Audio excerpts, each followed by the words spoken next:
देखिए बात यह है कि जिस दिन से फवाद चौधरी साहब प्रेस ब्रीफिंग में ये कह चुके थे कि ये हमने केस ये नहीं बनाया और ये केस जो है ये किसी भी जिस इदारे ने बनाया वो जाने और ये केस जाने, तो उस दिन से ये बातें होना शुरू हो गई थी क्योंकि ANF जो है वो आपको पता है कि बड़ी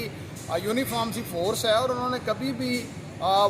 गलत स्टेटमेंट देना वो नहीं चाहते थे। जिस वजह से जब हमने आज अपना आर्गूमेंट ओपन किया कि इनके मटेरियल विटनेसेस जो कि रिकवरी मीमो के विटनेसेस हैं वो इनके केस को ओन नहीं कर रहे, तो प्रोसिक्यूशन ने कहा कि जी आप उन विटनेसेस को बुला लें, वो बिल्कुल ओन करते हैं। और उस स्टेटमेंट पे जो प्रोसिक्यूटर ने दिया उस पर उन विटनेसेस को बुलाया गया। ना सिर्फ वो विटनेसेस आए, उन्होंने अपने एफिडेविट स्वॉर्न किए कि जब राना सनाउल्लाह को मोटरवे से पकड़ा गया उस वक्त उनसे किसी किस्म की कोई मंशियात बरामद नहीं हुई थी और ना ही उन्होंने रिकवरी मीमो को साइन किया, ना उन्होंने रिकवरी इवन देखी है। और मैं आपको याद करवाता चलूँ कि जब हमने सेफ सिटी की फुटेज निकलवाई थी वो भी प्रोसिक्यूशन के केस को निगेट करती थी कि 15 मिनट के अंदर अंदर राना साहब को पकड़ के और RDNF कैंट उनके ऑफिस पहुँचा दिया गया था।